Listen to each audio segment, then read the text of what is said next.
Welcome back to On the Chain. I'm Jeff here with co-host Chip. What's going on, Chip? What's going on, everybody out there in the On the Chain community? Today, we're going to be diving into one of the most explosive stories to shake the crypto space in such a long time, Chip. It was like 4 years we followed this massive lawsuit. See the collapse of Celsius and FTX. Now, Linqto, what's going on with that? Retail investors once again find themselves holding the bag. And this time, Chip, it's not just the platforms in question, but the silence from influencers out there that are also raising some eyebrows. Now, Brad Garlinghouse responded. John Deaton is calling it a complete cluster. You know what follows that? Jungle, Crypto Eddie, and others are sounding the alarm. Now, we're going to break down exactly what happened. There's a lot lost. We're going to see who's speaking up, see who's gone quiet. Now, stay tuned. This is bigger than just the one platform. This is about trust, responsibility, and the future of investing in crypto. So, we got a whole bunch of things that we want to dive into, that we want to cover. Excited about looking into all of this. We're going to workshop it, and we are going to jump into the shallow end head first for maximum impact. You guys know how that thing goes. So, if you're ready to kick this thing off, I'm ready to kick this thing off. And what's up, everybody? Give a quick shout out where you are tuning in from. We get people tuning in from all parts of the country, people tuning in from all parts of the world. So, man, it's always good. It's always good. It's always a fun time. Looking forward to this for tonight. So, here we go. Let's do this. Almost hit the outro. So, we're going to go with this one right here. Let's go for the open. How about that? Welcome to On the Chain. All right. And we are back. I had the same trouble, Jeff. So I Oh, don't know. no. Same That thing is keeps not knocking good. me out. Keeps knocking me out. I don't know what's going on. Man, oh, man. Maybe it's something trying to possess. I don't know. Hopefully, So don't hopefully know we what can it make it through this. We were perfectly fine before we went live. And it was actually after we had got knocked out the other day. We were good when we weren't live. So Yeah, I very mean, I interesting. don't really know what the thing is. I mean, using Yeah, Chrome, everything's updated. I don't know. I don't understand what the that's problem it. is. Yep. I do not know. But So we got all sorts of good things, man. Let's work. Chat said perhaps workshop the connection issues. That's a good there's place nothing to to start. workshop, man. It's a browser-based app and it's shit. And That's look at this. that's what there is to work. Crypto Bird Dog. Bird Whoa. dog. Hey Oh, now. Hey no, now. that's Oh, from years ago. geez. My goodness. Wow. Well, oh no. Oh no. We just lost Chip again. So, all right. Well, while he's trying to fine tune his technology and hopefully he makes it in here, we're trying to dig through all this stuff. I'm going to pull up the first post that we really need to dig into. Now, this one is coming from Brad Garlinghouse. Brad Garlinghouse, we really wanted to see, definitely some good commentary and see exactly, what's going on with this whole situation. It's always a little disruptive, for the community at large when things like this start happening. Now, unfortunately, over the years within the crypto space, we've seen multiple different platforms and companies that have gone down. Unfortunately, in the most latest, we saw people get caught up in Celsius. We saw the collapse of FTX. We saw, Binance. We saw Bitrue pulling out. Not saying collapse, but there were some, other issues that were happening, so to speak, in the space. When it comes to operational, when we think about it from a regulatory perspective. So we saw Binance having to pull out again, Bitrue having to pull out. And there's some obviously power plays, power moves that are in place. We can go back and really dig in and reference the timing of the collapse of FTX, the different strings that were pulled. Also, when we saw the fall of Celsius, obviously the markets were kind of at a low point.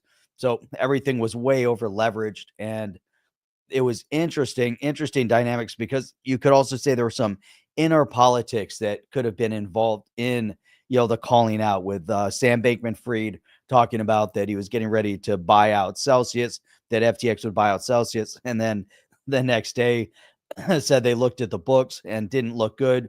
And it was almost an immediate collapse of Celsius. Then Binance, CZ from Binance did the exact same thing with Sam Bankman-Fried, and pulling the carpet out when you look behind the curtain and you see actually who's orchestrating things behind the curtain, or actually getting a view into the fact that maybe people are a little bit short on change, so to speak. Again, way over leveraged. What is going on with Linqto though? Similar but different. Oh man, Chip. I hope maybe Chip has to do a full reboot. I don't know what's going on with him, and it's crazy how it's connected specifically to when we're live streaming. He was having some issues with something else that he had to figure out. Lots of changes, so hopefully he'll make it back on.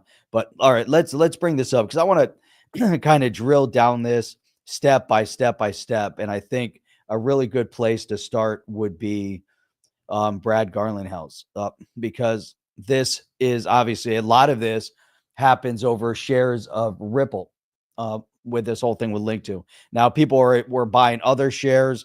This is all like pre-market IPO, pre-IPO, pre-market shares, that the question is, how did they gain access to the shares? And we're going to see some acknowledgement directly from Brad Garlinghouse in far as how things may or may not have happened here. And yeah, John Deaton, definitely, covered a lot of it. So there's a lot of commentary that we have to get into. But there you go. So yeah, and you guys know the word of the day. Also throw that in there. I'm gonna have to pull that up while we go through this. We'll get the StreamYard drawing giveaway tool rolling out here as well, so I can monitor that. And we got a brand new song that I think you guys are really gonna love as well. So while we're doing that, let me actually pull up this StreamYard giveaway tool so we can get that up and running. Just give me 1 second while we roll this together. There we go. All right, we got eight in the hopper so far. So let's see what is going on here. Man, it's crazy. I can see like half my screen. That's not a good place to be. I don't know what's going on. There we go. All right, so let's bring this up. Yeah, Ripple becoming a bank. Definitely want to get into that as well. There was just too much going on. But here's Brad Garlinghouse really looking into the many questions that people have in buying Ripple. Now, Chip and I kind of called it out a while ago, especially seeing what we experienced with Celsius. Then here we go again, with Linqto. The question is, again, how are they selling the shares? Who holds the shares? Do you actually have shares in the company? How exactly did all of this go? Was it an IOU? How were they specifically orchestrating all of this? Now, there's a article that appears in the Wall Street Journal. Investment firm Linqto helped pioneer a private stock trading avenue for the little guy. Now it's facing federal investigations into its practice and a possible bankruptcy filing. So you're not just hearing the bankruptcy filing coming out, from YouTubers out there. This was, posted in the general media. It was really important, I thought, that Brad Garlinghouse came out and made a statement. Now, I really wish there would have been statements made previously in terms of the fact that Ripple never sold shares to Linqto, that Linqto had actually bought shares on the secondary market. That would have been nice to have known, well in advance. But, again, Linqto was doing that, and they were supposedly on the up and up. But now we have a look behind the curtain, so to speak. So here's Brad Garlinghouse, who says, understandably, there have been many questions from those who believed that they were buying Ripple shares from Linqto, and what's going to happen next. To be clear, on the Ripple's end, now this is really critical, that people are very observant, and the fact that he is getting ahead of this now. Again, I wish it would have been earlier on when Linqto's out there broadcasting, and many of the YouTubers out there were talking about and promoting Linqto as a platform to buy Ripple shares. There, it should have been some sort of and maybe there was some statement made at some point that Ripple in no way has any type of affiliation with Linqto, nor has sold any shares directly to Linqto, and Linqto has had no direct purchases from Ripple. That I again, if somebody has seen it or can find it, let's put it up there. And Chad Nauseum is also saying SPVs are not shares, exactly. So that we'll get into a lot of this, and that gets cleared up because people actually thought that they were holding shares of the company, and it's an SPV or an IOU or however you want to phrase it, but they weren't actually holding it. Now here's what we know. And this is Ripple, again, from Brad Garlinghouse. What we know from our records is Linqto owns 4.7 million shares of Ripple, solely purchased on the secondary market from other Ripple shareholders, never directly from Ripple. Now, I would really like to know, again, from Linqto's perspective and the way it was promoted, the way it was broadcasted, it almost seemed like they were the insiders. They had an in, with these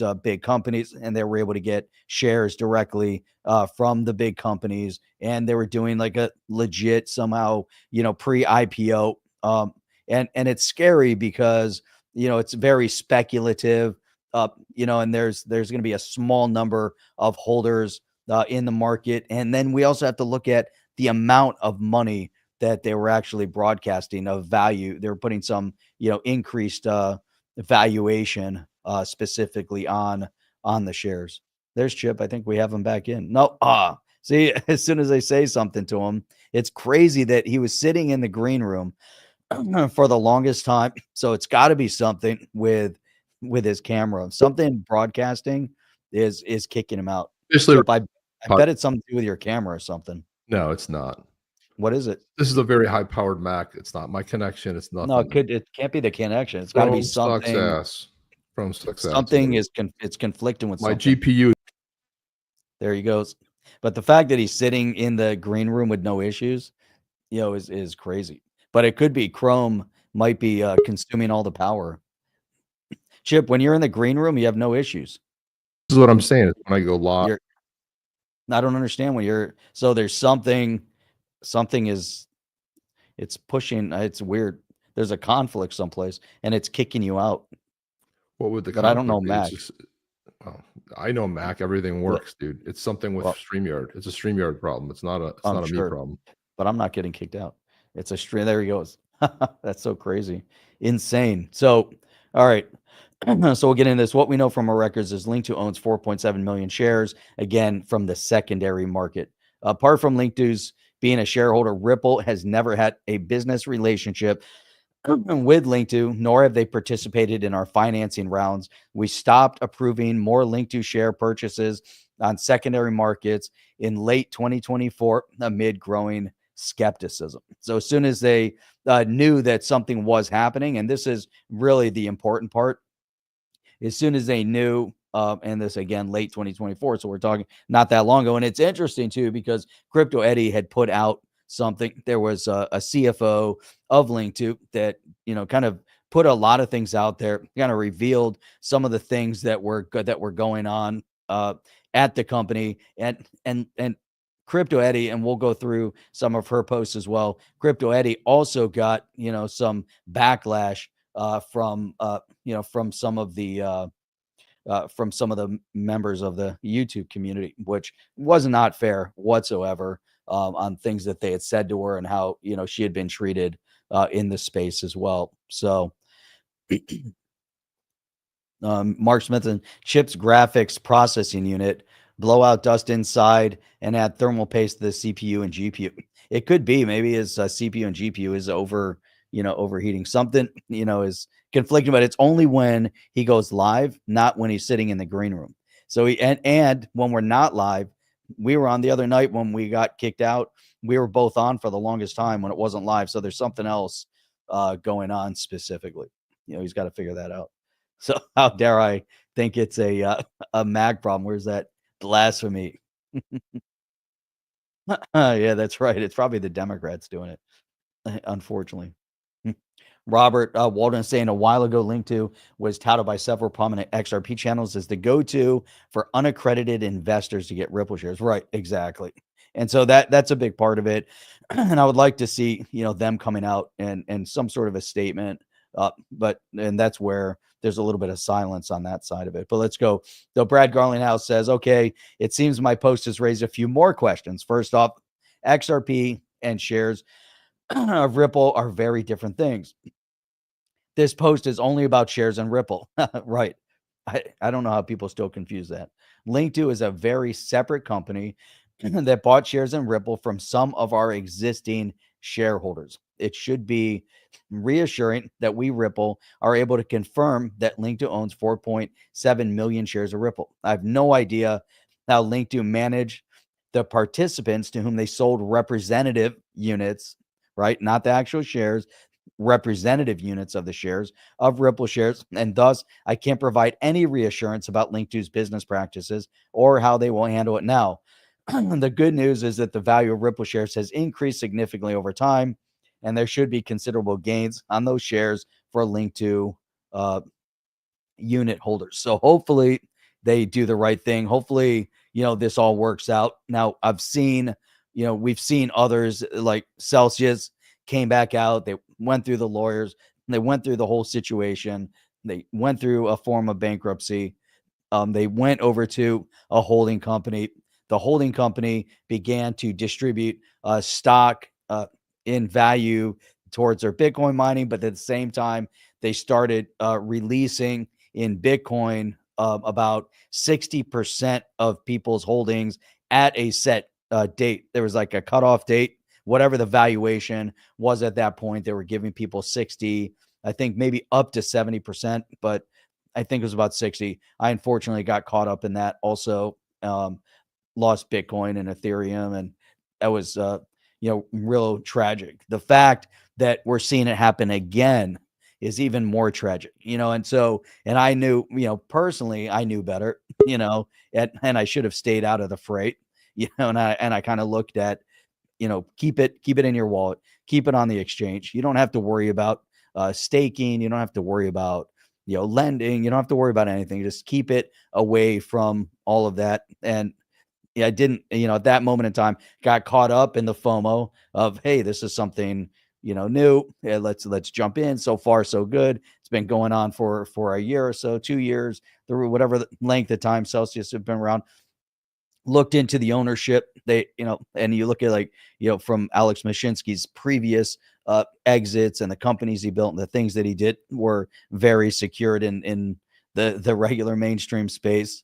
But what we're seeing in the crypto space is people are over leveraging. Plus, with the highs and lows of the market, especially in stuff like this, it's insane on how far people can get over leverage and underwater and all these other things. Now, when it comes to this was really shocking to me because an unaccredited investor being able to go in and buy IPO, or pre-IPO, then you're gaining direct access and you're holding those shares in a legit way. The fact that these are representative units and they're not, you're not tied to a specific share.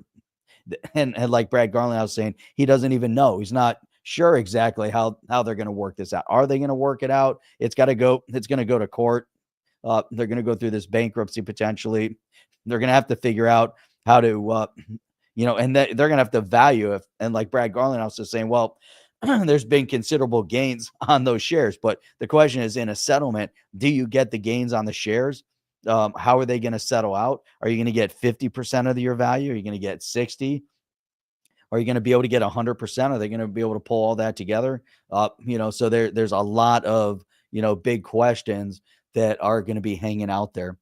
So, all right, let's go into, I want to look at some of the commentary here, and then we're going to get into some of the things that Deaton had said as well. And there was a comment here. Let me pull it up. Let's see.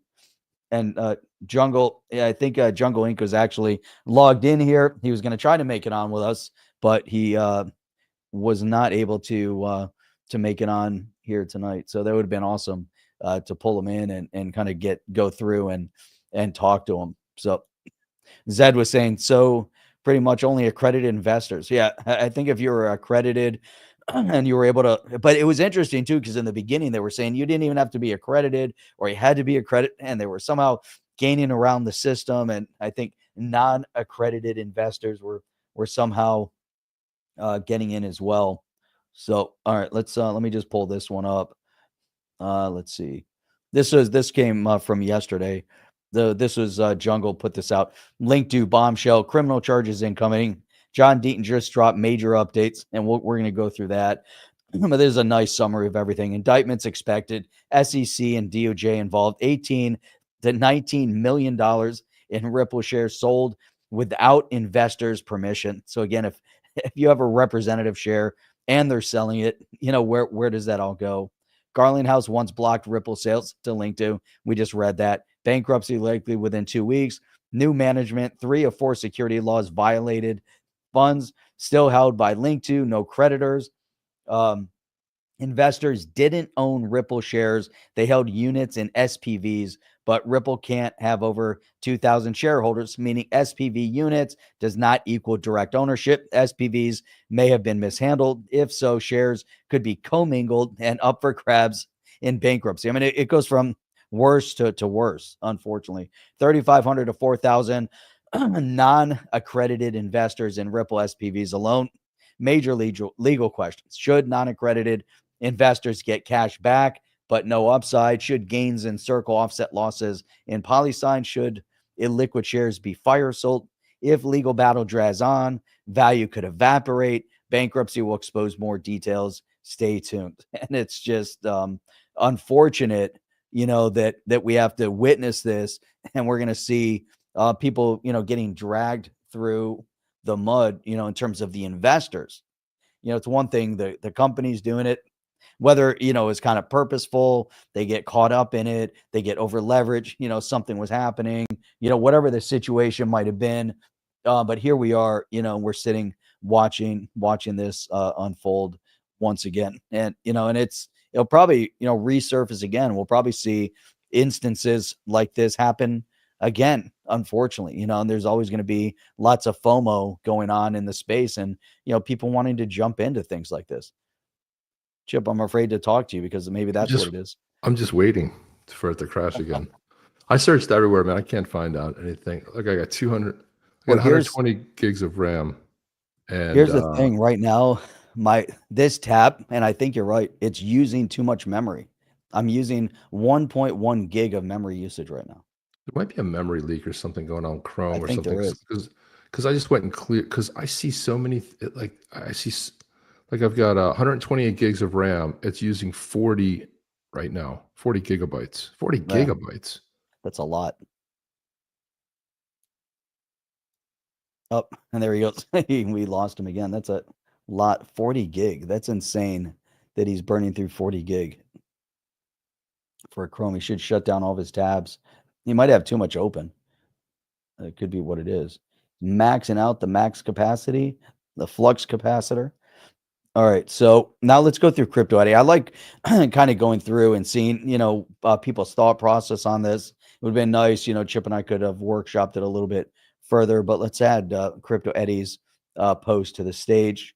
This one, super ugly, Linqto update. And again, when she called this out, and we'll go through and we'll find the post where she called it out. The CFO, of Ripple of Linqto had resigned, and then it was crazy to see how a couple of YouTubers went after Crypto Eddie for talking about the CFO that came out, and they, without any clear evidence on their side, they attack Crypto Eddie. It's really astonishing to me, how this stuff happens. But I think what people, and it's kind of crazy, and I put a post out on this as well, is that people seem to forget that people are so focused on sats and drops and, everything else that's going on within the XRP and, chasing the dancing bears and the riddles and things of yesteryear. When we think back to 2017, 2018, and then the focus on everything that's been going on with the lawsuit, and then the focus on, Bitcoin maxis and, people think that we're in this tight community, that all these other extraneous laws, don't necessarily adhere. And they say things and they do things and they get involved, and it's on YouTube. And now we're seeing, man, this is just crazy. It's insane to see this unfold. And now with the DOJ, actually having to get involved in it, and the SEC is going to have to get involved in it, we're going to see a lot more focus. Now, the focus here, again, we see that there's a Celsius Tether lawsuit getting ready to move forward. So that hasn't gone away yet. So we have Celsius and Tether going at it. And then we're going to see this major thing going on with the Linqto battle. So now all of the news is going to be resurfaced again. There's going to be a lot of focus on these types of platforms. A couple years ago, there was a lot of focus on Robinhood, the way they were doing things, and they got very introspective into their business practice, that it wasn't going to be kosher. And then there was some concern that their platform was going to go down because of some of the things they were doing. But this one, with Linqto, and it's just so evident, right now with a CFO when he came out. But let's get into this one that she'll talk about a little bit. With bankruptcy coming in days, expect customers will likely be transformed into unsecured creditors who will have to wait in line to get paid. I mean, this is just, again, just bad news, in the fire, and it's really sucks because there's members of the community here that, had bought shares on there, that got involved because it looks legit. And then you have YouTubers, pushing FOMO further into it and, promoting the heck out of them. And then you have to bring that into question. What was that all about? And then why did they go after Crypto Eddie over it when she called him out? And what exactly is going on in this space? We can't be so centric and egocentric and maximalist in the thought process here. But let's look from boiler room sales tactics to selling to customers in Iran and North Korea. There were many more violations in between. Man, and she brings a snippet here from an email. This is guerrilla warfare. Take no prisoners. Throw everything we have at this one target date. Influencers, marketing, ads, social, calls and smoke signals. This is an email from Bill Saris on June 5th, 2023. So a couple years ago. She goes on to recap some of the highlights of the article. Linqto founder Bill Saris was trying to unload shares of Ripple to Linqto's 11,000 users at a price 60% higher than paid. The SEC generally prohibits markups above 10%, but Saris pushed ahead, not disclosing the hike to the customers, and pocketed $2 million. Now, this is massive, and she's putting this out there. There was an article that referenced it, and she's talking about the article. This is bad, and it goes beyond bad. Imagine you pay 60% higher. Yeah, so now we're looking at price gouging. The whole thing with North Korea and Iran is a big deal because those are sanctioned countries. So if you're caught selling shares within a sanctioned country and you're doing business within the sanctioned country, that's definitely a major issue. It's a huge violation. This looks to be securities fraud. The SEC and the DOJ are also investigating whether Saris improperly sold an additional 16,000 shares of Ripple without permission. Now, just because they're investigating doesn't mean that it was done. So they say it looks to be security fraud. They're investigating it. They want to see if this really happened. So obviously the jury's still out. U.S., right? Based on our Constitution, right? You have you're innocent until proven guilty. So there's going to be a lot of things that are going to be said. We've seen a lot that's already come out on it. We don't even have to just jump to a conclusion. We can kind of identify and see, even through some of this, the improprieties of what had happened. And so it's going to be very interesting to see how all of this unfolds itself and unveils itself. Boiler room sales operation. In its rush to sign up more users, Linqto also pushed other boundaries, buying email lists that contained prospects from Iran and North Korea. They signed up roughly 100 customers who said they were from those countries, according to people close to the situation. That's bad. And especially if they knew it. If they didn't know, but I would assume, right, you're doing your You have to do your know your customer, right? You have to do your KYCs, and you have to do all the different things that are involved with that. So what's up with that, right? Art on the lake, exactly, right? Unless you're a J6er, then there was no innocence to prove. It was guilty to prove your innocence. So that was obviously the corruption of our political infrastructure. Crypto Bird Dog said, I've been gone for a while from the space, and wow, I tuned into some bombshells.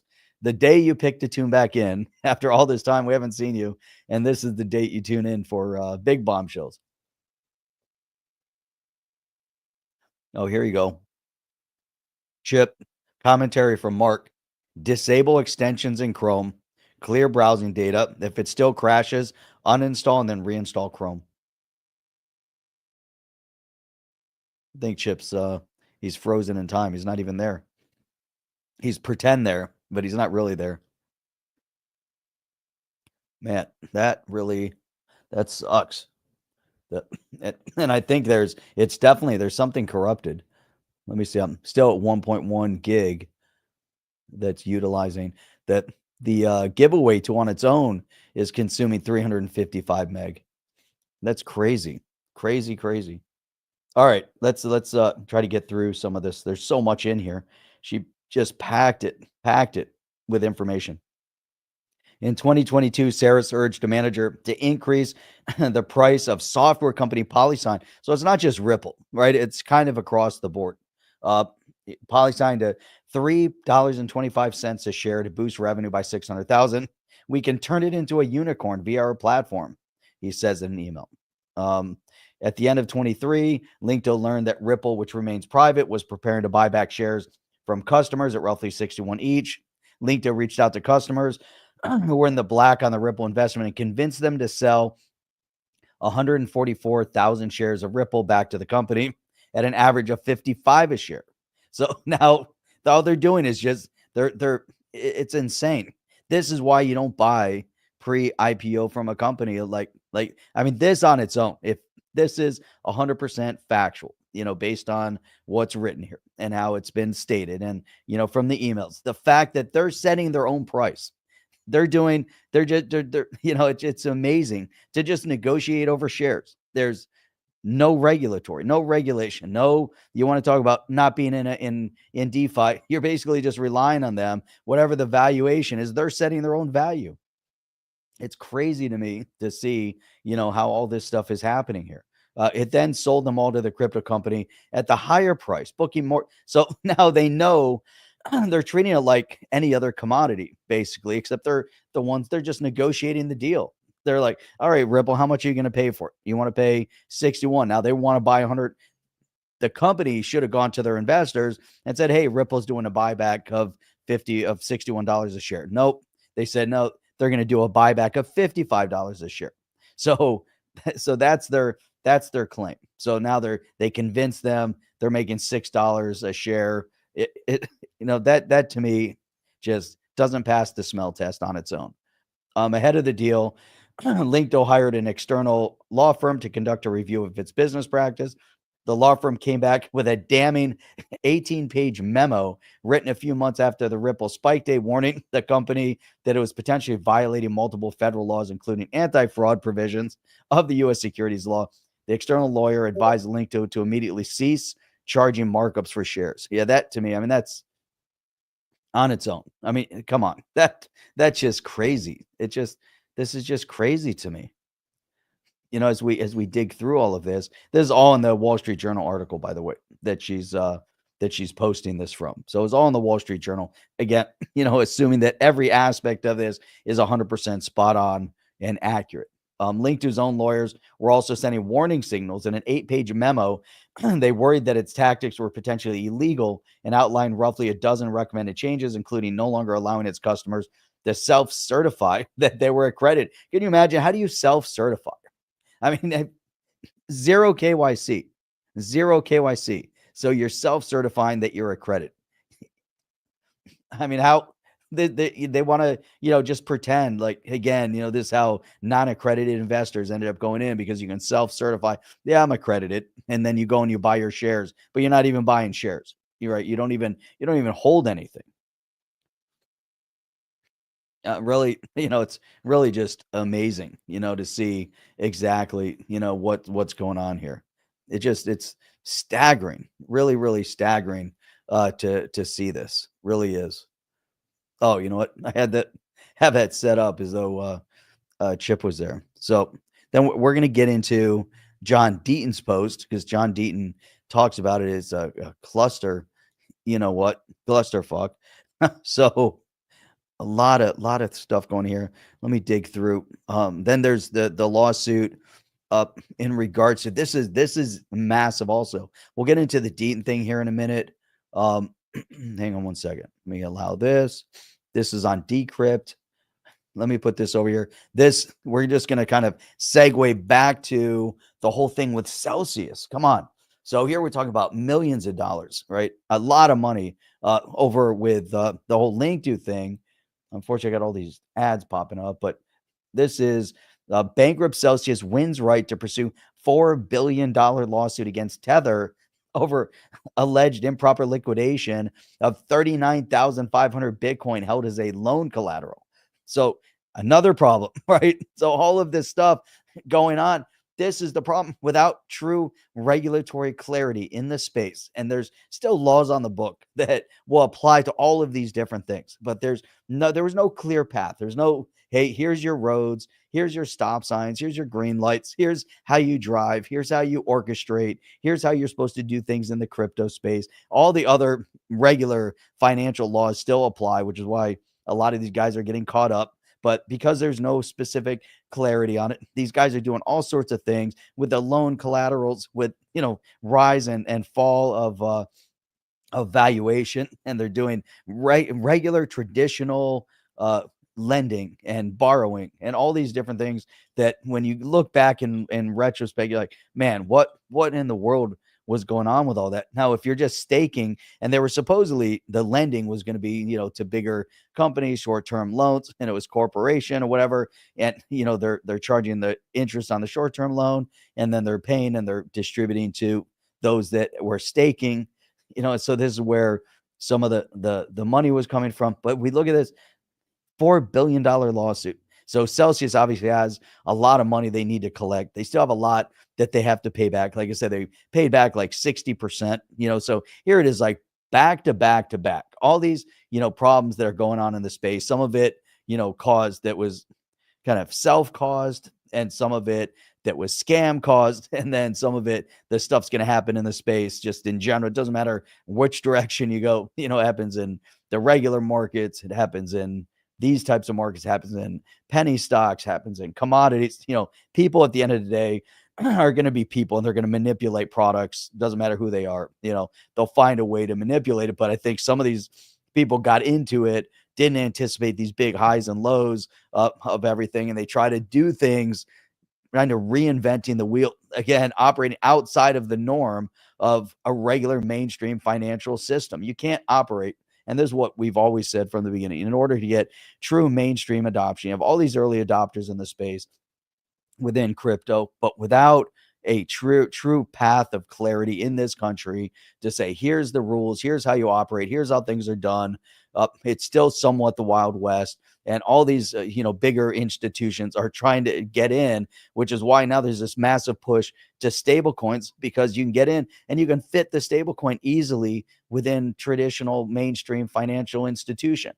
And now you can utilize the benefit of blockchain with a stable coin, the speed of transaction, moving of money, moving of a pegged value to the US dollar, allowing other people in other countries to trade and have an asset that is valued at a US dollar without having to look at all the different foreign exchange rates, which has been problematic. And now you can quickly, finalize a full transaction, and you can have a realized transaction.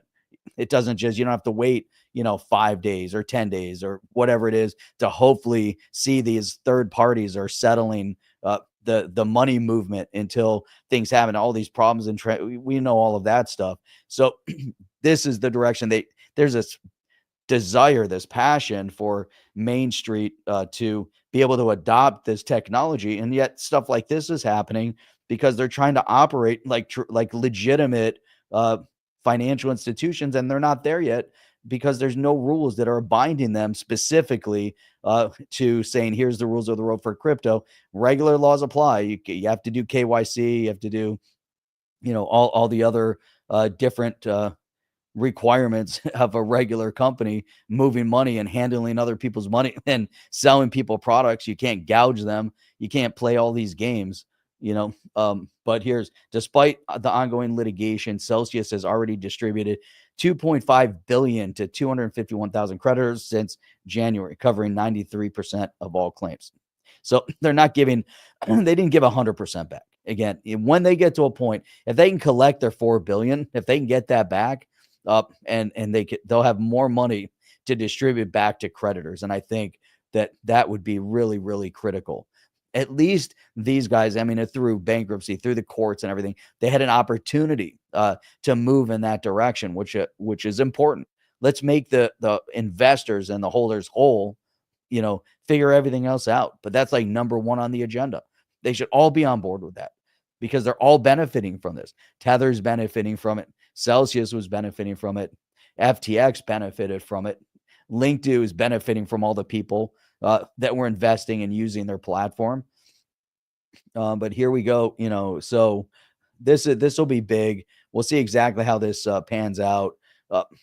Martin Glenn, chief U.S. bankruptcy judge, did grant some elements of Tether's motion to dismiss. These include Celsius' allegation that hinge on one of Tether's subsidiaries being based in Virgin Islands, therefore subject to the duty of good faith and fair dealing, blah, blah, blah. So, there is that. It's like, come on, this is just one more aspect. And then we're going to dig in. We're going to look at, before we wrap anything, we're going to get into John Deaton, and we have to see exactly what he saw, what he talked about, because he went on live. Some of the stuff that we're going to see in here is what Crypto Eddie talked about as well, but he's going to dissect a little. I think this is really important for us to get into and look at as well. So let's see. What do we have here? We only have 10 entries right now. Let's take a little bit of a break. We're 42 minutes into this. Unfortunately, Chip couldn't be here with us. So it would have been so much fun to dissect and do this. Here's something, that, look at that. There's Chip again trying to come in there. Maybe he deinstalled and reinstalled Chrome. Maybe he got rid of his extensions. I hate Chrome so much, man. I really do. Did you get rid of it and start again? No, I would take me an hour and a half to set settings back. That's up. what Mark, Yeah. And he said, get rid of some of your extensions. I would say close every tab except for one tab. I did that too. Killed all my cache, did all that stuff. So I don't know, something wrong with Chrome. Something's wrong. I think so. Yep. I got 120 gigabytes of RAM. It's not that. It's not the memory. But it's using a lot of it though. What did you said it was using a ridiculous amount, like 40 gig? That's a ridiculous amount. There he goes. That's why it's bleeding. Should use like 1 gig. I think that's too much. All right. Well, let's do this. While unfortunately Chip is going to try to get in and maybe not get in, but we got this little bit of a treat. So get ready with your Yetis. Make sure throw that in there. We've only got 10 entries so far, but let me put this song up. Enjoy this 1 minute song, and then we're going to go into the whole John Deaton thing. Hang in there. Hang tight. Here we go.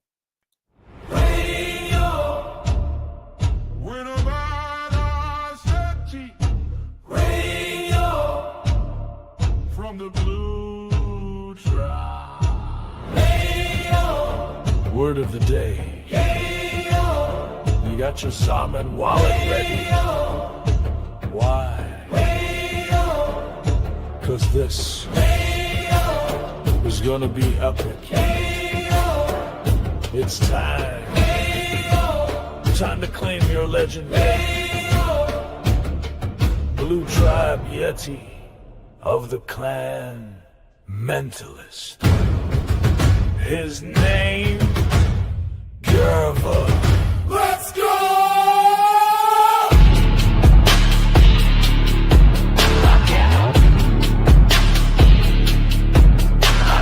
On the chain, badass Yetis, born for battle, made for legend, claim yours, or be forgotten.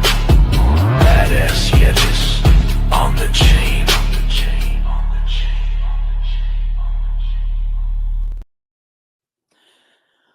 right, there you go. Badass Yetis, board for legend. There you go. Man, you gotta love that one. I love that song. That one came together so nicely. Doesn't takes multiple iterations to perfect those songs. Kind of you always kind of fine tuning in to a slightly different genre. So make it a little compelling and exciting. So it'll be very cool. And Chips showed me page one of the new iteration of the Badassery website too, which is going to be pretty kick ass. So, all right, now we are up to 12. 12. Come on, guys. What do we got here? We need some more. Need some more. All right, let's go into John Deaton here. And we're going to where is it? All right. Let's dig into this. We'll kind of scan through it because we already know a bunch of what was happening. But for those that don't know exactly what was happening, Linqto caught up in what John Deaton wants to refer to as a total clusterfuck. So he's going to go into imminent bankruptcy. 13 to 14,000 Linqto customers. Man. Amazing. About 11,000 bought this special purpose vehicle, the SPV. And I've seen, others have utilized the SPVs, but come on. Linqto wasn't a legit stockbroking, a stock exchange, or it's not a legit Fidelity or whatever, Wells Fargo or one of those types of platforms. Didn't even meet the same, didn't come anywhere close to like a Robinhood. Robinhood again had some of its issues, but they're doing all this stuff. It's like, come on, they're selling to non-accredited investors, 4,500 non-accredited investors. It's insane. Like again, on a level that I don't know that we've seen stuff like this happen before. Just like the lawsuit against the SEC with the G-man Gary Gensler. I don't think they ever saw 70,000 plus investors participating in a suit to intervene and get involved against the SEC. I don't think that we've seen so many aspects of history being met. We have this whole new financial infrastructure being built out as well within the blockchain and decentralization, all the things, all the positives, the direction it can get to. Then you're going to have it's not going to just happen.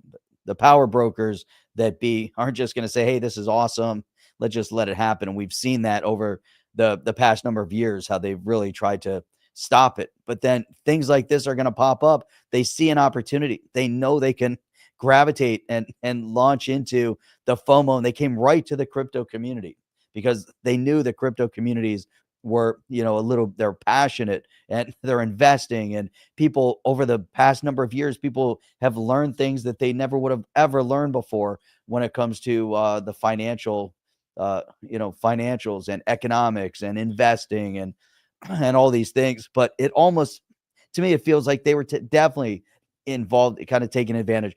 And there were some influencers out there that were definitely taking advantage of their followers because they were getting direct compensation to then promote, knowing that there were some things happening. When it all came out, and again, when Crypto Eddie was attacked, and it was revealed that the CFO came out and had some interesting things to talk about, and yet they went after that. There's just so much. There's just so much to dig into, and you can't, we can't have this in our space. You can't have so many of the, crypto community being taken advantage of. And it kills me, because I see these channels and they have so many views, right? And it's stacked the way YouTube wants to promote it. But, they built amazing audiences, and you've got these people that latch on to their every word and then to get involved in something like that. So you have to be so careful, and it's difficult, and I'm saying, not to say they, purposely, but to look at what was going on and then attack other YouTubers that are coming out and revealing certain things. Just don't say anything, right? Just stick to what just talk about your stuff. But if you're showing the product and you get caught up in it, you don't know what's going on behind the scenes. If you're just, promoting them as a sponsor, you don't know what goes on in their dark rooms. You're not privy to that kind of information, but as soon as that information comes out, you better say something about it, there has to be some form of a statement. You can't just ignore it and pretend like it never happened. You have to come out and say, hey, here's what I found out. Here's why I'm no longer willing to talk about this company. Here's why I'm not going to represent and have them as a sponsor or whatever it might be. I'm not just singling this out, but just in general, you have to have the decency to do that. And it's just the audacity, of not doing that is just so revealing, and it's just crazy, crazy to me that, that has happened. So here's John Deaton said, I'll relay everything I know and what everyone can expect and answer any questions that I'm able to answer tomorrow at 3 p.m. And what you'll learn is what I've been informed, and it'll all be very public soon. And that is the money people invested and almost all the shares that would be in the SPVs are in fact there. That's a good news. The rest sucks. So hopefully, there's a good path. There's another one, Crypto Bird Dog. Yep. And we still play the whole BitConnect thing. I mean, think about how many we've had to go through, and think about the exchange up in Canada. I can't remember the name of the exchange, and the guy supposedly died when he was in India, and he happened to be in the one part of India where all these other people happen to go and die with all their money. They all come over there and they die there, and yet they never come back. But he was the only one that had the thumb drive and the keys to the entire exchange over in Canada. Stuff like that, and BitConnect, and man, there's so many things that have happened. BitConnect was, one of the fun ones to talk about, at least.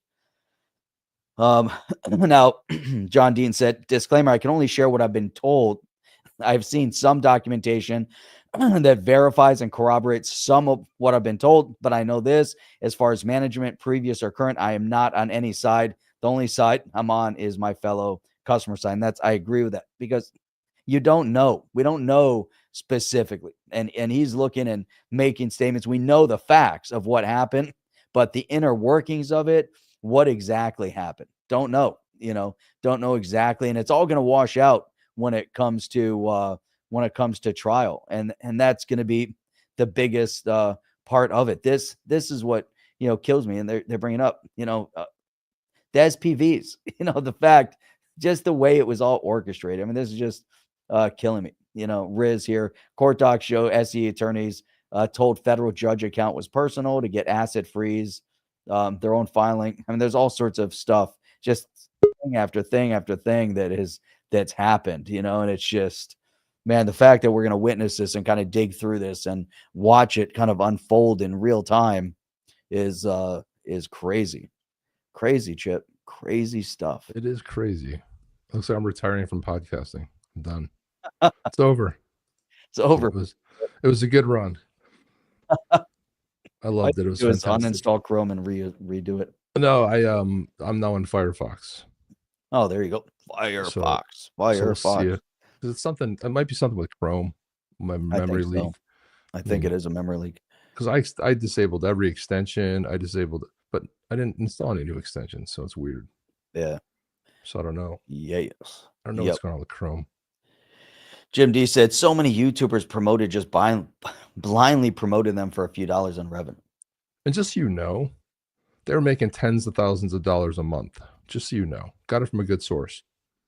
Sometimes up to 15K, 20K a month. So it's what you do. You sell out your community. Like, it's a fine line. Like, Jeff and I would love to get paid to do this. Unfortunately, sometimes we have to. It's getting close to the point where you're going to put money in because to pay for everything. So, unfortunately, and I know that. Look, I get it. You want to be a full time. You want to do this full time. You want to get out there. You want to create. You gotta. Well, we do funny, thumbnails because we're goofing around. When you actually get to the show, we don't actually talk about that or we goof on it. But there's, it's a fine line. You want to make money, but how does that end up working out for you? That they sold out and then crying about it and playing the victim. And that's exactly it. That's such a solid point right there. That's exactly the way it is. Well, it was funny because I heard one of the influencers who was talking about some of these posts out there, like they've never seen it before. Like, right. Oh, at this. And then John Deaton said, I'm not taking any sides, but I'm on the side of the people who are, have actually purchased through Linqto. I'm like, well, that is a side. And then this influencer took the same side. I'm taking that side. Okay. Well, the thing about it is the SEC is funny like that, because the SEC has gone after influencers by promoting stuff, especially if they had knowledge, and especially if there's discovery involved. So Jeff and I were approached on it. Jeff and I we didn't think it felt right. We just thought there was something going on. It just never seemed legit to me. Always seemed a little something wrong. And it was funny because somebody posted something from 22, maybe it's 21, 22 about, and they actually posted about the, what's the name? The Valley Capital, that it was going to go to $10,000. Now, right. You're not a legitimate org if you're posting and calling that a report and thinking it's legitimate and getting that out to folks. It's just not, unfortunately. So Jeff, it looks like, hang on a second, let me find some wood. I got some wood. There it is right there. I'm knocking on it. It seems like it's so Chrome. far so good. It is Chrome. It's definitely Chrome. Something's up with Chrome. It's funny because it did an update the other day when I started having those issues. So you know how it updates, like, we have to update. And I went and I don't usually like to do the latest update for that very reason.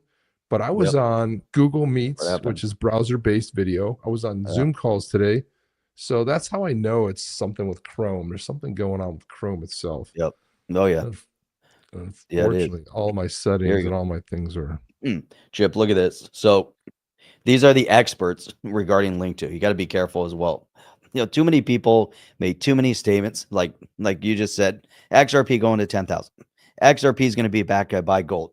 XRP is going to be the official currency replacing the US dollar. XRP is going to be the official currency of BRICS. XRP. And we've heard these influencers repeat these types of things over and over and over again. Yes. And doing it not facetiously, saying, yeah, XRP to 10,000. Or, yeah, XRP is going to be the backbone of BRICS. Or XRP is going to be backed by gold, et cetera, et cetera. Everybody knows that, it can't be. In any of those scenarios, it's not going to be, it can't be, and it won't be. But yet, people want to believe it. The passion of it, I get it. People want to see the asset go, but that's the FOMO, and that's what they're feeding the FOMO, and these companies feed the FOMO, and we have fun. We get into the riddles. I remember 2017, 18, 19, when the riddles and all that stuff. It was fun, right? The riddles were fun. Yeah, they were fun. And it drew us in. When moon, when is the switch going to be flipped? When is all that stuff? When we get mainstream regulatory clarity, that's when the markets are going to really start to grow. Bitcoin is the only asset that has global recognition right now. It's the only one. XRP is second or third. Ethereum is up there because of everything they've done. Bitcoin's going into countries' treasuries. Bitcoin is going to go into the U.S. is in the U.S. Treasury. Bitcoin is there. There's a lot of talk in and around Bitcoin. Then XRP is going to be in that space, but there needs more. We need full development. This is where mainstream is going towards stable coins right now. And they're passing legislation on stable coins. They're not passing legislation on making XRP the official currency to replace the US dollar, but yet people made it sound like it was going to happen by the end of 25. We're not even going to get proper regulatory clarity by the end of 25. It's probably not going to happen until 26. When these laws pass, they can't even get the big, beautiful bill passed yet right now, and the tax, and there's all these, inner workings. Government works slow. It doesn't work fast on purpose, and so all these things have to happen. There's just a lot, Chip, a lot going on. And this one, Chip, this whole thing, as I said during Spaces, anyone who claims they know exactly what will happen in bankruptcy is either ignorant, lying, or intentionally spreading fear, causing innocent people to stress more than necessary, right? And that's even more. It's like, come on, nobody knows what the judge is going to do. We don't know exactly how it's going to pan out. And Chip, that's why earlier I was talking about with Celsius. They were, through the judge, they ended up giving back about 60%. They didn't get back 100% at a lower valuation. Not what the story about Tether, the Tether lawsuit. Yeah, we talked about that a bit. Okay, what do you think about that? I mean, that's good. I think it's all good. These things are big news. I mean, the liquidation. I mean, look what that liquidation would be worth today. It could almost make everybody whole. So yeah, you got to, and Tethers has the funds to be able to pay that. Maybe, who knows? I mean, Yep. not that they would win it all, but it's good that they're even doing that. Yeah, I mean, stable coins. The only reason they're doing that is because of the USD. That's it. That's the only reason. Doesn't help anybody out. But then you saw that the SEC just paused one of the ETFs. And I was like, well, that's funny because the new SEC sounds a lot like the old SEC. And the only way to kill any SEC, get them out of crypto forever, because it's like socialism. They go like, well, socialism didn't work with the last 40 people that tried it. But if you do it our way, Try it again. if Yeah. I'm running it, I'm going to explain how it works. If you do it my way, this is the SEC. Get the SEC out of crypto. Pass the legislation. They're done. The CFTC takes over and they do nothing. Anytime it's a security, when it's being sold a certain way, which is like what Ripple was selling to institutions, it's done as a security. Great. You can go in and register and do all that, but get them out of it. I don't care what SEC. All government's bad. It's bloated. It's ridiculous. We don't need 50 government agencies. Get rid of them all. Run a small, tight government. We don't need it. It's just everything gets so bloated and stupid. Crypto Mom thought she's just so wonderful. And meanwhile, you got a new guy in there that's pro crypto, and they can't figure anything out. So it's not Gary Gensler, but it's pretty much the same result. So what good is it? It's useless. Exactly. And this came in earlier during my diatribe, but Dan Smith, thank you for the support. Tokenized shares on the way. And I agree with that. Tokenized shares, a lot of talk about tokenizing shares and securities. That's exciting to me. Now we're going to see that's mainstream adoption, step by step. Chip, tokenized shares, tokenized real estate, and then everything else. Those are the two big assets that we need to see change. You're going to have, I can't share my screen, otherwise I got to bump out again. So you're going to have to do the giveaway. I'm to load the screen, type I've in already got it in. It's already set up. There's only 10 people there anyway. Yeah, so there's 16. No, we got 16. This is amazing. So it was totally Chrome. Yep, it was definitely Chrome. Totally screwing up. It is that time. So what is this here? Man, John Doe, we got all the OGs are popping in tonight, which is great. John Doe's always here. So yeah, I know. They have to do it. No choice but to bring the dollar first into the new realm. It's either win or lose based on being first or not given dollar issues. Come on. That's right. USA. That's it. That's a fire up anybody else in any other country, but your country's first too, but there's a lot going on. We got to worry about how we're going to keep the whole world afloat here. But RLUSD will preserve the dollar as the world reserve currency. Yeah, we're going to see a lot of movement. It's going to be interesting. They all will. If you look at the ones that are the most, I would say the most popular and successful. I mean, I know the EU just launched one, which is great. You definitely, there's plenty of room for everybody, but the USD, I mean, the funny thing is, no matter where it is used around the world, and especially with the fact that it's going to you'll be able to send it anywhere. And, whether you're using Circle's network or using, Ripple, it doesn't really matter. The bottom line is that it is going to it's bringing back the dollar. Right. It's going to bring it back. So that's the good news. And BRICS, Jeff, we don't hear much about BRICS anymore. Isn't that funny? It sounds so familiar. See, like if you listen to the things that we do talk about, and we talk about politics and geopolitics, Jeff and I said, as soon as Trump comes in, you're never going to hear about BRICS again, because BRICS is done. China wanted it to be their currency. Brazil wanted them to use it. They're all fighting. Their countries don't even really like each other that much, but they had one unifying sort of statement, which they hated the U.S. more. So they're going to try to figure out a way to kind of get together. It's kind of like when enemies unite to take on a common enemy. There's a lot of infighting and a lot of unrest and stuff. So that's kind of what happens. But Jeff, seriously, what have we heard about BRICS since January 20th? Nothing. It was stupid. It's not even a trading. It's not. If it was a trading block, they want to give each other incentives. They're not going to do that either. With the whole thing with the new tariffs and stuff, none of these countries really are impassioned. Brazil, think about if you try to enter the Brazilian market with your product, it's extremely difficult. They give number one for any, and when you go into Brazil, they think about indigenously made product number one. Then you can think about other stuff.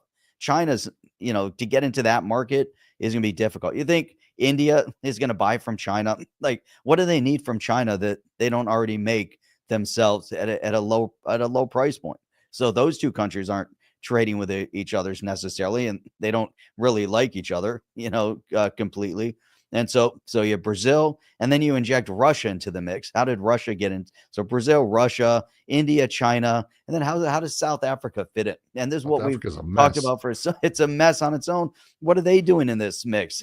For them, hey, if they can be boosted economically and try to get out of their political disaster, that it's going to become a war-torn nation. The same that we saw Zimbabwe and some of the other countries go through. They're going to have to go through that same type of turmoil in South Africa, and I don't know how they recover from that. So what? So I don't understand why these other countries even invited them in. What do they need them for? It's like, why? Maybe because it sounded better as BRICS. Made it sound plural. They're like, what? We got BRIC, but BRIC is, sounds like it's going to float to the bottom or sink to the bottom of the ocean. We need BRICS. We need something solid with a plural sound. It was made up. Well, it was made up as a joke like 20 years ago. One of these professors coined it, and I think again, of course, it came from a professor. With the last administration, there was you can see visionary stuff happening. Now, whether it's successful or not, it's another story, right? Yeah. So you can say like, well, but at least something's being done, right? That's why I look at, if you think about the tariffs, people were down on the tariffs going to cost mass inflation. How is it going to cost mass inflation? I had this argument with a bunch of people from the UK that are always like, well, good luck, enjoy, Chip, you'll be paying more for the products. I'm like, no, we won't. You're going to eat it. You want to know why? Because they'll buy it somewhere else. They'll use something else. You either eat it. And how do we know that? Because the first Trump administration, the very first tariffs were placed on China. And what was the story back then? You're going to be paying $3,500 for an iPhone. No, the price of iPhones never changed. Even though there's a massive tariff, you pay to do business and you're going to eat it. Your margins are going to be slimmer, but you're not going to change the pricing on it because people will just buy something else. That's how it works. It's supply and demand, it's pricing, it's basic economics. And a lot of people can't get that through the heads. They're like, you're going to pay more. It never happened. Even with China goods, nothing changed. They definitely want to put their product here. Everybody wants to put their product here. You have trade imbalances. And so, $88 billion out of, and the funny thing is, Jeff, it didn't go into the treasury. It didn't go straight to the Fed. Right, because all of that, because the money that comes in, it's different than the money you borrow, right? So this whole debt-ridden system, I actually think Trump's trying to collapse the Fed. This is what's going to happen. You're going to see the Fed go away. It's going to take Congress to basically end it, but I think Trump can make some moves. But the Federal Reserve, you don't have, if you're debt enslaved, people always talk about everything else. The Federal Reserve is a joke, man. It just enslaves everything. Borrow a dollar, and then borrow another dollar to pay interest on the first dollar. So I think once an audit happens, I think we're going to find some pretty sad looking stuff, way worse than USAID and a lot of things that happened. Oh yeah, without a doubt. Think about it, Jeff. Just imagine how much tomfoolery has gone on there. If you can press a button and just mint $1 billion, where do you think that money's been sent? Probably to countries that hate us, funding terrorism. We already know the last administration was funding terrorism and funding these bad actors. And so when you cut all that off, it's funny. Everybody's all of a sudden they can't breathe. There's no more oxygen. It's funny how people got in line. The whole world's getting back in line. We're going to have just everything is just going to operate smoother, and it's going to operate the way it needs to operate. Can't let people just go crazy. Well, Jeff, look, I mean, you got to look at what happened in Africa. That those two countries came to the White House, signed an agreement, done, put the rest. Now you have with Israel and Hamas. Well, it's up to Hamas, but done. And the other conflict between Russia and Ukraine would have been solved. But Mr. Wannabe president, installed president, wants to keep going on. But you want to know what's going to crush him? There's no funding. The funding's gone. The other countries are not funding them. We know what they fund. You know what they're sending? Parts for jets. They're not sending any more weapons. So it's going to be by attrition. You're basically going to starve them out. You can't. They're not. It's got to end. You can't allow something like this to continue the way it is. And it wouldn't have elevated to the level it did if it hadn't been for the previous administration just allowing it to run unfettered. It didn't happen during Trump, but we did see action under Obama. We saw action under Clinton, and it's interesting because when the action happened, Russia didn't want to get into a dragged out battle when it was when they we had the incident in Georgia. They went in, did what they had to do. It was brief. They showed their superiority, or they flexed their muscles, and they came back, right? And there was a little skirmish. This has gone on way, with the way they orchestrated it, and everyone got on the side of Ukraine, rallying cry, to back up Ukraine, and the disaster that it's created as a direct result, because it would have been a minor skirmish. Russia would have flexed their muscles. The world could have gone on and said, look, you can't do that. Let's get a settlement, get out, do your thing. Ukraine will do their thing and put an end to it. Instead, we've had this battle that's been going on, just for way too long. And they've been propping up, like you said, the Ukrainian president to just drag it on and drag it on. It's like they've wanted this battle going on. It's too much insanity, when there's a lot of other evil in the world that, we need to focus on and get rid of and put an end to, and then let all the, positives kind of, we need to see the grass grow, the flowers grow through all the ash of the evil that's out there. And it's starting, man. We had it with the Abraham Accords in the Middle East. The Middle East would have been flourishing already, all around the Middle East. Instead, we've had warfare on multiple fronts, but all the countries want to get together and they want to have an economic zone, to see where we are. But you know what? The UN fights back. The UN fights dirty, because the UN is another money laundering organization, and all of their little committees and outreach, all their money laundering scams that they have going on. Think about billions of dollars flow through there, like USAID. The UN's another one. Think about the real estate that they occupy in New York. Let's free that real estate. Well, we got to free New York first, but free New York. Free New York.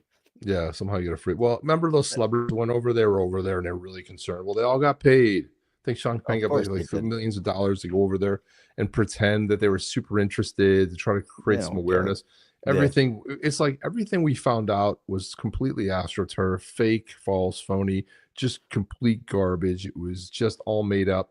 I mean, this is what's funny. And you always think to yourself, well, geez, that doesn't sound right. Of course it wasn't right. I mean, like, and it's like all of a sudden there's a conveniently where these protests just magically start with paid protesters. These bunch of bricks, a pallet of bricks shows up. Geez, I wonder where that came from. I don't know. Someone just puts it out in the middle of the street, and then they use that to break windows. And it's all manufactured nonsense is what it is. It is.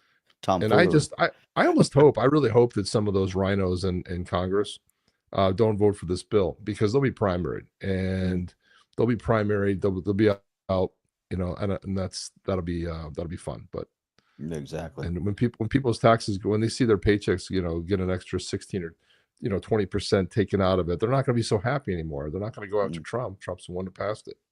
That's right. Jeff, the Democrats have they're so vocally out there, and they said, like, well, the tax cuts are for the rich. Well, that's interesting, because when you controlled Congress, you could have easily repealed them. Oh, but geez, not 2 years before an election. You certainly don't want people missing money from their paychecks. The people that you said were the not rich people that didn't get helped.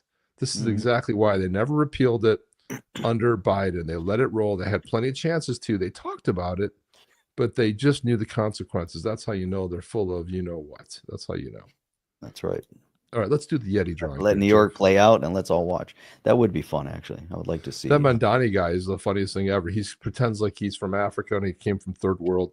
Meanwhile, his mother is like one of the top Bollywood, filmmakers, and his father teaches has a professorship at Columbia, one of these schools, one of these New York schools, and he's someone said it right. They said he's a theater kid. He is like one of those theater kids. Yeah. And then it was so funny. He's like, we're going to get this money from the government, or $180 billion, whatever it was, because that's how we're going to do the grocery stores. And one guy pointed out, like, you misread it. Here's what it says, and here's what you think. Like, when you make junior mistakes like that, I honestly don't think, when Adam starts looking like the conservative guy and starts looking like the guy that makes sense, this guy doesn't have a shot. I mean, no. He won the primary is terrifying. He won the primary, whatever. But listen, he was running against Como, and everyone hated Como. True. Como, Como is just a complete asshat. If they had somebody else running, but listen, I don't They think he's probably going to would've beat beat him. Adams because Adams needed time to. So I think why Adams wanted more time and didn't run as a Democrat, but also too, he's not getting hammered by that because he has been helping with the illegals. He has been making a little bit of turns here and there. Yeah, Yep. he's still liberal, but when Adams starts being the guy making sense, you're like, you look at the contrast, you're like, geez, Adams looks like a decent guy by Right. comparison, right? I mean, By by comparison, comparison. you look at him. Yeah. Yeah, it's crazy. It's really crazy. Elion Tron was saying, "Hey, dudes, do you think there'll be a class action suit by the unaccredited investors?" Well, the unaccredited investors, if they self-certified, they have a problem. The accredited investors can definitely do a class action, but if there were 4,500 people that self-certified and said they were accredited investors, I don't know how that works out. How do you go in and say, I participated in a purchase that stipulated accredited investors only, and they let me self-certify, and you self-certify as accredited? How do you have a class action lawsuit when you're unaccredited? How does that even work? Well, also too, Jeff, I'm it'll not be sure how that. interesting. Yeah. The SPVs, if they were set up properly, that's a big if because nobody really knows. But if they're insulated from bankruptcy. So any kind Oh, of bankruptcy actions. But this guy, the new CEO, comes from a rival company. It's called, what is it called? Nikki. So he comes from a rival company. He's basically a corporate raider. And Deaton accused him that on stage of being right. a corporate raider. But he's brilliant because what he's going to do is he's going to put it into bankruptcy. They're gonna have Cromwell and what is it called? The old law firm that Hinman Oh, used to right. belong to, Cromwell and Sullivan, come in, Yeah. bleed them dry. They charge ridiculous hours, $1,200 That's what an they do. hour. They get 40, so they just bleed it dry. They just bleed them into a bankruptcy. There's no debt, so there's really no reason to file bankruptcy. And again, those SPVs weren't set up properly, like someone pointed out earlier. They're not shares.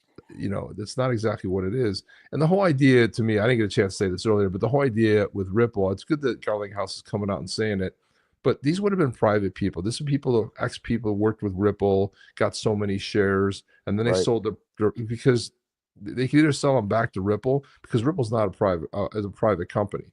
So Yep. they issued their own shares, and if they were doing it, and how many times have we played clips by Garlinghouse and Larson saying they don't have any intention to do an IPO? Why would they? Right. Yep. Look at Circle. Circle was No reason. No. circling the drain. Yep. Circle was in big trouble. They are basically making 1.2 million and paying 1.2 billion and paying 900 million to Coinbase. Okay, they needed an influx of cash and they got it by way more than they expected. Their CEO became a billionaire. I mean, a lot of great things happened to that, but that's why you IPO. You need to raise funds. Ripple Right. doesn't need to raise funds. And they're not in a position where they would even want to do that. They don't want to Larson be said in that subject interview, to all that. that last interview with Mr. Fix or Switch, whatever his name was, he Right. said on there, like, there's an advantages to staying private. I don't know. I Right. mean, I worked for a lot of public companies. I review a lot of 10Ks, research companies. It's a pain in the ass doing every quarter. You got to disclose. You have the regulators sniffing around all the time. Because you're a public company, there's certain things you can and can't do. You need a staff just to be able to do that, to have the calls with the investors, to do all the disclosure, to do your annual. When you're a private company, you don't have to tell anybody anything. How much we make? Hey, that's our business. When you're That's a public company, you got to put out a 10K, you got to report all put out a sorts of shit. quarterly, Yeah. you got to put out the annual, you got to talk about the risk, you got to talk about all the different things that could upend your business. So much effort goes in that. Why would Ripple in their right mind want any of that? Yeah. I don't see why they'd want it, especially if they're Right. doing very well anyway. They just fought the SEC for between 150 to $200 million. They're not in any trouble. And they're in no hurry.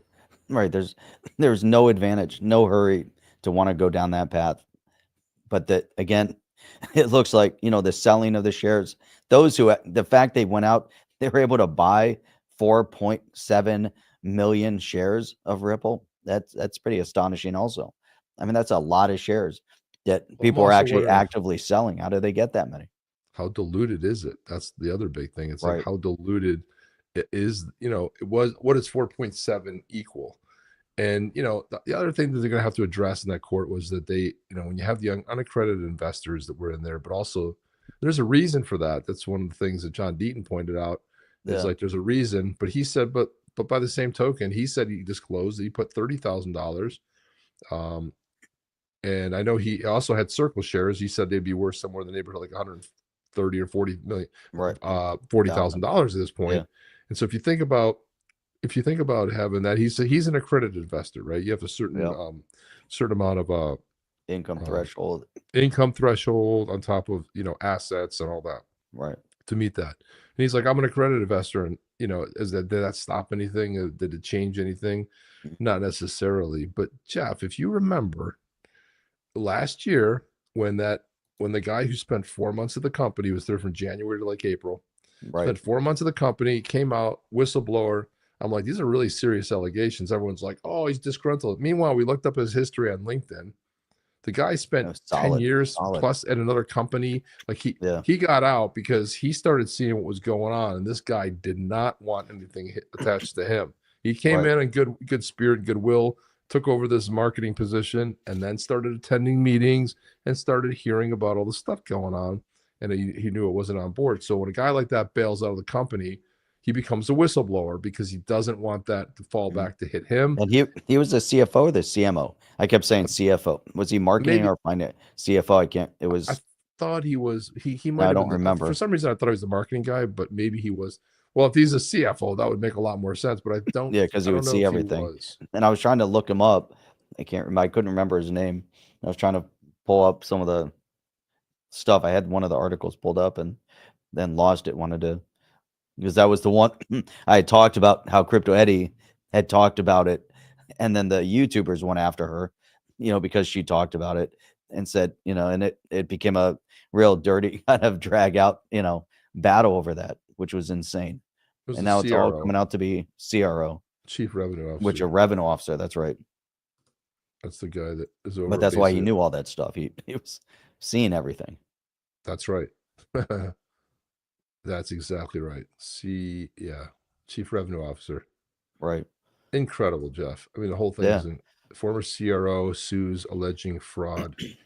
And the funny part about that was we're like, hey, guys, even if let's suppose, give them the benefit of the doubt, guilty till proven innocent or innocent till proven guilty. Hey, man, do a check. Get your funds out. Think about it. Pull your stuff out. Get it out right. Because when there's allegations like this, and then when we still hear about emails where they're like, when their attorney said, this is security fraud, this is this fraud, and the CEO is like, don't worry about that. I mean, do we know that? But I'm like, hey, if you start getting allegations, let's suppose none of it's true and it's just a whack job and everything else. Okay, fair enough. But if you had some advance notice, and we were like, hey, if you're in Linqto and you got stuff going on there, see if you can pull your stuff out. Because once this new guy came in, he locked everything down. You're done. No more trading, no more income, no more influx. He doesn't want money coming into the company. Meanwhile, people could have just been buying, stuff but the fact there's like 12,000 people who purchased, purchased pre-IPO for Ripple alone.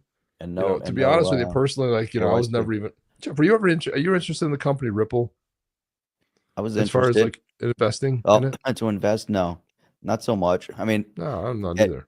I was going to look at some point, if they did go IPO, I figured then it would be positioned. But at this point, you look at it, they're interesting to talk about. They're trendsetters. They're leading a lot of the market, aspects in terms of how they're bringing blockchain and crypto and the XRPL to financial institutions. That part, one of the reasons why we hyper focus on it. Plus the lawsuit was major. But beyond that, it's getting late, gents. Investing in them. I'm not 100% sure. It's I would now wouldn't be the right time. Now definitely is not the right time. Diddy got off pretty easy. I'll tell you that, man. I'll tell you that right now. That guy got off easy. He'll do 2 to 3 years in jail. Period. Done. Out. Yep.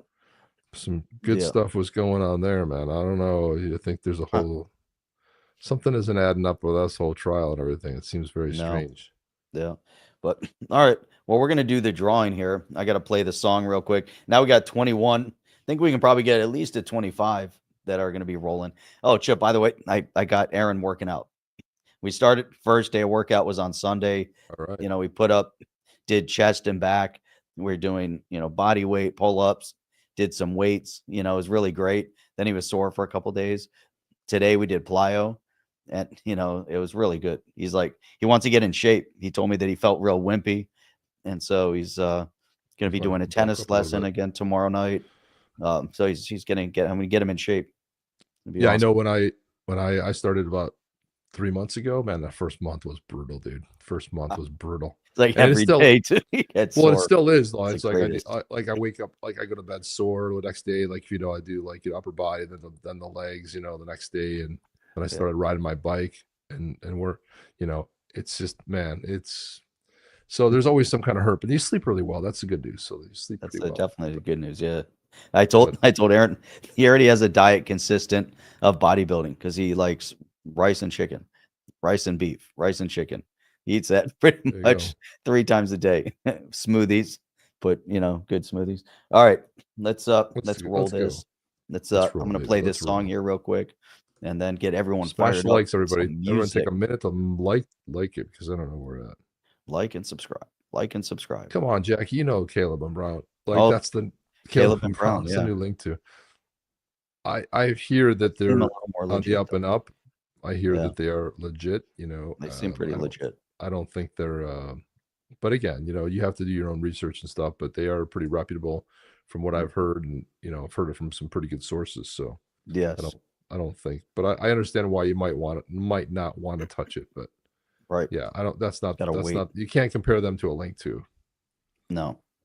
Ducky McScrooge. Ducky McScrooge is in the house. Ducky McScrooge. Ducky McScrooge. Rice, puke, go carnivore. Yeah, I stick to more of a carnivore diet myself. I try to eliminate carbs and stuff. A lot of meat, beef. Not even as much chicken anymore. Beef and fish, and you need a lot more beef. Ground beef. I like beef. I do too. For some reason I still like chicken, but sometimes now I eat chicken, and I just don't like. I don't know. I just don't like the flavor of it. There's something wrong about it. There's something I got real tired of it. I just got real sick of eating it after a while, so I just stopped. Now every once in a while, if you get, it depends on how it's cooked too, but still, I got tired of it. Even put it on the grill, whatever. I was like, taking a break. Yeah, the flavor's just not there. You know what I've been doing though? Every morning, 2 soft-boiled eggs. Instead of frying them, doing soft-boiled, and soft-boiled eggs are great. Soft-boiled eggs. Yeah, they're fun. Crack the shell, eat with a spoon right out of the egg. It's great. Oh, is that how you do it? No. I had a good method where back when I had a microwave, we got rid of our microwave too. We're totally into the right in the boiling water, no microwave. Well, but the thing was, I had a way to make them perfect every single time. But you put it in the boiling water, so comes up. Then I actually fried them in water. So let me try something else. I didn't fry them, but I put a little water in a frying pan, covered it, broke the egg, and poached it. I never really liked poached eggs like that. Did you have a video? Did you have a video to play or no? Oh, I do. Yes. We got to go there. Let's go. You're doing everything tonight. Brisket. Costco brisket. That's very good too. I've had the Costco brisket. It's very good. Yep. All right, here we go. Ready? Yep.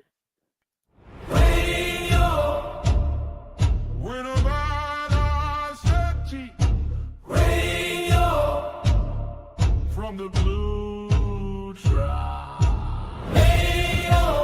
The word of the day. You got your salmon wallet ready. Why? Cause this is gonna be epic. It's time. Time to claim your legendary Blue Tribe Yeti of the clan Mentalist. His name, Gerva. Let's go!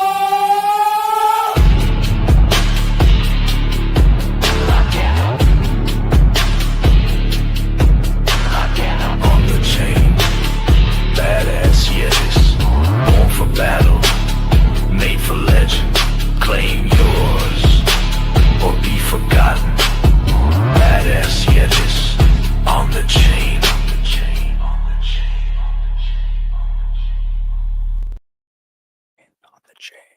On the chain. On the chain. On On the chain. On the chain. Funny. That is some funny stuff on the chain. I like that when I switched over. That was Mixes nice. it up a bit. Yeah, I like that. That was nice. Gervor. You sure that's not SBF? It might have been. Gerver SBF. You know what's Also funny known about as- it though? It pronounces it perfectly. Like it changed accent and all. I'm like, how does it it adds an accent to it? Can't say Yeti, can't No. say tribes, but it pronounces Gervor with an accent. It's the weirdest thing ever. It always gets the name. The missing vowels doesn't matter. Spot It's on every single funny. time. Yeah, it's such a Oh weird my thing. God, Man. it's so funny.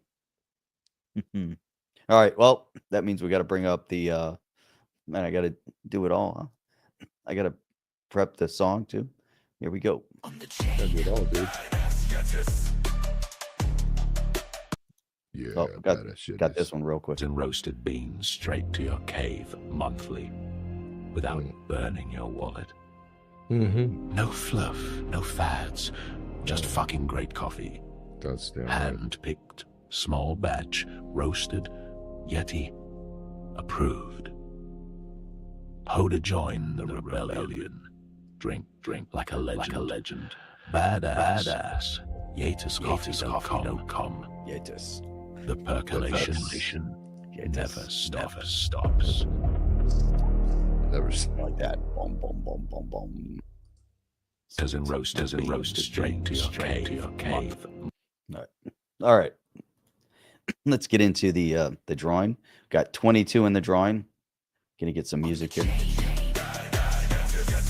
There we go. Airboard drank more coffee. There we go.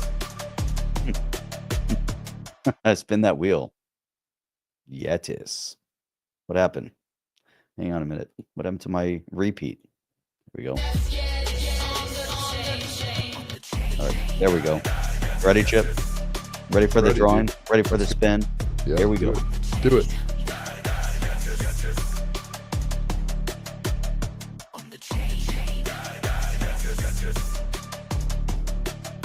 Thanks, Gary. Winner, chicken dinner. Winner, Oh, winner. freaking almost had it right Oh, before. close. It It was was so right close. there. It was so close, man.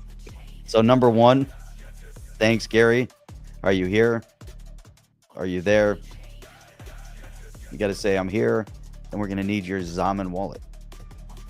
Zaman wallet.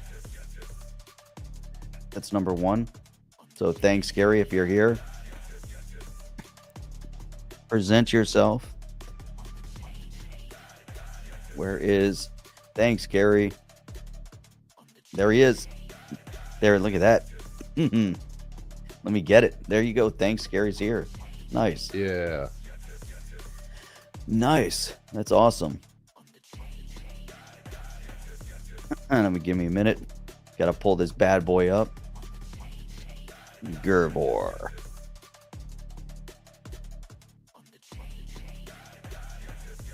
Gervor. There he is. Look at that bad boy right there. You can see him now close up. Look at that. Mentalist. This guy is scary. Look at that. And detail. The design. Freaking awesome. Freaking amazing. Number 348. 1. And it is Gervor. There he is. Gervor. Perfect. All right. Badass Yetis. There you go. Badass. The big winner of the day. Let me go to YouTube.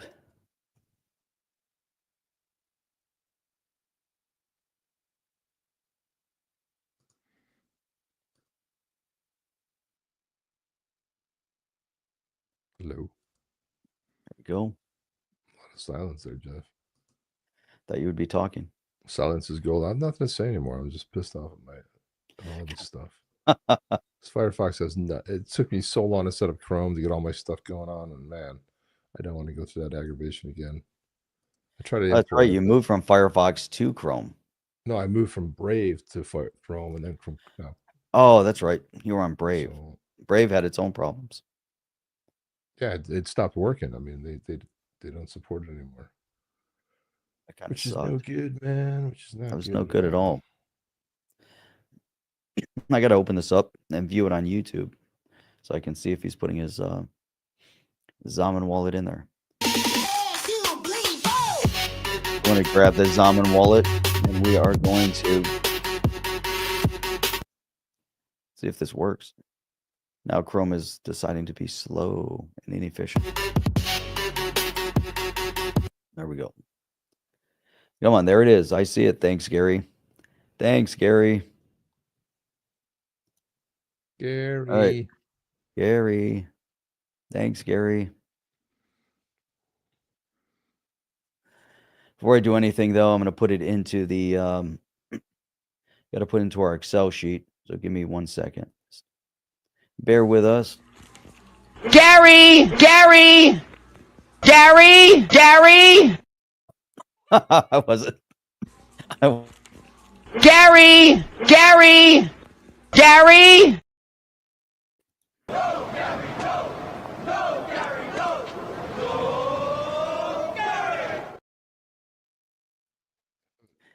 Go, Yeah, we Gary, got go. lots and lots of winners over here. Here we go. All right. Thanks, Gary. And here's your wallet address. Put that in here.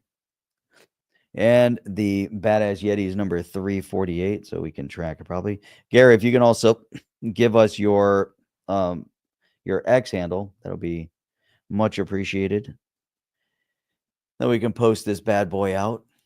But in the meantime, let me transfer this over to you. So let me, Chip, if you can talk a little bit while I go through this. All right, Be talk helpful. a little bit. Yeah, so I'm doing my best to import, not much imported. So I gotta really rethink how that's gonna go. So I had a bunch of things that we wanted to talk about tonight. We didn't get a chance to. Maybe on Saturday, now that I've got to migrate to Firefox, which I'm not that thrilled about, but okay, at least it works. At least it worked. That was Yeah, awesome. because I disabled extensions, I did all kinds of stuff, and like I was like, nah, that wasn't. I don't know what's going on with this, but I do know, like, I did do an update, so that's something. There's That something was going on with that probably it. update. There's some memory leak. It was Yep. before our last session, remember, when it started failing. So yeah, I don't like to use it, do it, but it continues to hassle me. And then one That's it. password won't work with it. There's like other things that won't work right. You got to log in every time, so it becomes a hassle. keep So I go, logging okay. So hopefully they'll have a new update and things will go back to normal, but it's weird. Yeah. We'll see what happens. And we got we got the X, we got everything. We are good to roll. And so good on you for downloading or using Firefox. So Sunday night will be epic. Sunday. But no Christopher Saturday. Burdock, happy. Oh yeah, Saturday. Saturday. Today isn't Saturday. Today's Wednesday. I don't even know what today is. Is it 250? 250. I thought 250 was next year. It is next year. Actually, Yeah, so it's the we celebrated 249th. The army was 1775. Correct, 1776. So it'll be So next year. 1776 Will be the will be 250. So let's celebrate 1 year in advance. Yeah, We're let's do going to it. start from July 4th all the way through the next July 4th is the 250th year. And everyone should be super fired up, super stoked that it should be a whole 1 year celebration. I agree with that. So let's celebrate 250 Well, years. it's on our way to 250. You're correct. It's the road to 250. That's right. We're great. On the path. I remember. I'm old enough to remember 200, Jeff. That's sad. Indeed. Trying to think about 200. I remember when the country turned. I remember when Miami turned 100. That was so weird. It's like we're 100 years old. It's like, dude, that's nothing for a city. What the hell? So for everyone, if Crypto Bird Dog was actually one of our Crypto Bird Dog was actually on our video. That was the first video that brought Chip and I together. Yeah, that we made for Congress. Yeah, and Crypto Bird Dog had a spot on there. So it's so great to see. It's so awesome to. I wish I was in the show more, but unfortunately these things happen. And It's always something. You can always count on some technological failure. If it's not Jeff, it's me. If it's not me, it's Jeff. Rarely does it go wrong that catastrophically where we both are gone, but it does happen sometimes. It happened the other day. It did happen the other day. It did happen the other day, but that was I thought that was like a fluke, but apparently no. So what are you gonna do, Jeff? What are you gonna do? That's it. Let's take us out of here. All right, let me do that. It'll be great to love these. I love Crypto Bird Dog popping in here. Yeah, I just love it. Happy 4th of July, everybody. Yeah, guys, let's celebrate. It's gonna be a great one. Gonna love it. Yeah, I remember the bicentennial. You're an old guy too, Art. Art does not look old enough to remember the bicentennial. He does not look old enough. We met him in person up at the Cape Canaveral. What was the name of that? I don't remember the name. What was that called? Yeah, I'm having a brain. Quantum Summit. Quantum Summit. That's it. Up at the Quantum Summit. Yeah, we got to meet him there. So that's it. But anyway, guys, that's all we have for you guys. We will be back on Saturday morning. We will be one day past the celebration. And then we'll be celebrating the next big thing, which will be my birthday on the 7th. That's also right. Ringo Starr's birthday. So there you go. So I love that. You got the 4th of July, big celebration. Yeah. July 7, 7/7, my birthday, and then we're on to Jeff's the September 29th. No, almost. You're close. 28th? No, 30th. The other way. There you go. 30th. I knew it was close. 30th. I knew it was close. 30th. Yeah, the 30th will be Jeff's. It was the same day as the Ripple party. It was the second day. The 29th was. That's why I said the 29th, because that was on the 29th. Oh, right. That's right. But if you went up for that, there's no way you could have gotten back for people coming in, family coming in for your birthday. It wasn't gonna It's like, he's in New York. Sorry. Why isn't he down here in Florida? Oh, we came in especially to see him and celebrate his birthday. Suckers. Sorry. That's how it works. So anyway, guys, that's all the time we have. Hopefully we've got this resolved for good. We'll see you guys on Saturday morning. Guys, have a great and safe. Don't be grabbing fireworks in your hand. Don't be doing any of that stupid stuff. I want to hear everybody's going to be safe. Come back with all your fingers. We'll talk to you on the next one. Chip and Jeff. Oh. Are you down with OTC? Please like, subscribe, and click the bell to be notified when the next video drops.